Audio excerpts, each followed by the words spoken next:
Hi, I want to give you a little insight into tips for staying sober actually. Once you're sober, which is hard enough itself, um, you've got to look long term, I think.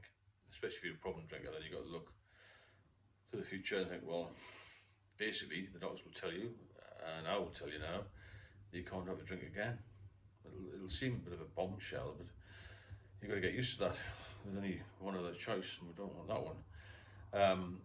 So once you are sober, the trick to stay sober, it's not an easy route. However, there are some things you've got to look at first, and the first thing is to try and get rid of some of the craziness in your life. Maybe change a few places you used to go, and maybe disassociate yourself with a few people who may have led you on or down the wrong path, and get your sanity back. Really, I suppose that's what it's all about.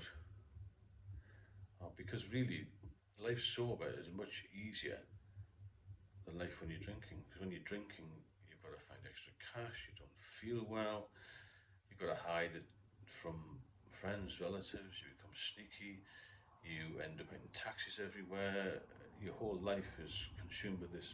I must have enough drink in the house to make sure I'm okay the next day. And you've got no freedom of choice, really. The drink makes you a bit of a prisoner. So once you get sober, your life's your own, really. But there are some things you've got to be very careful of, and that's what I would call threats to your sobriety, which can be triggers, i.e. where you used to go to, holidays, sunny days, places that you want to visit, all this sort of thing. I'll just go through a couple that I encountered in my first 6 months of being sober, even less than that, probably 6 weeks. And I've been through a dreadful time with the alcohol and hospital visits and all this sort of thing. I walked past this pub and I thought, I wonder if one drink would be all right, just one. So I thought, shall I go in, shall I not? And I sat outside for about an hour, there's lots of people sitting around me and having a drink of beer and bloody cold lager and all this sort of thing. I managed to resist that and get myself home. That was one of the times. That's actually happened a few times, especially when it's a sunny day. I don't know why that's got such an impact on me, but after living in the south, you get more sunshine. However, another thing is when you visit a place you used to go, you see somebody you used to know, used to drink with, holidays as well. I remember being in Spain once. I used to travel alone a fair amount of the time, and I used to buy this drink, not a lot of cans in Spain, and by mistake I bought the alcohol ones, but I didn't realise it's very similar packaging, and I took one sip from the can of the alcoholic one, and it's obviously a totally different taste. I thought, oh my god, this is incredible.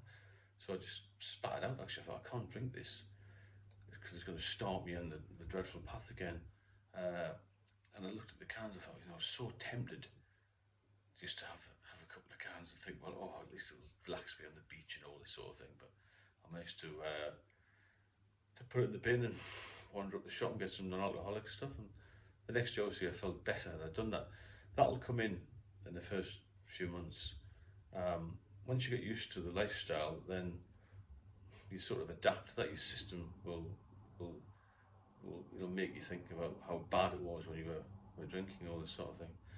But another thing which helped me, and I mentioned it in the past, is the amount of non-alcoholic drinks that are available, because there are quite a lot. That's made a big difference for me.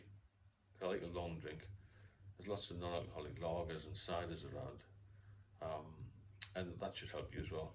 Another thing I found was to keep in close contact for the first year or so with your doctor, because they will want to see you anyway on referrals, but if you feel anything is creeping up on you, it's worth making an appointment, or even chatting with them on the phone, because they'll settle you down a little bit, and it's worth getting your blood checked and your blood pressure and all that sort of thing. When you get good results, that spurs you on a little bit more to remain healthy.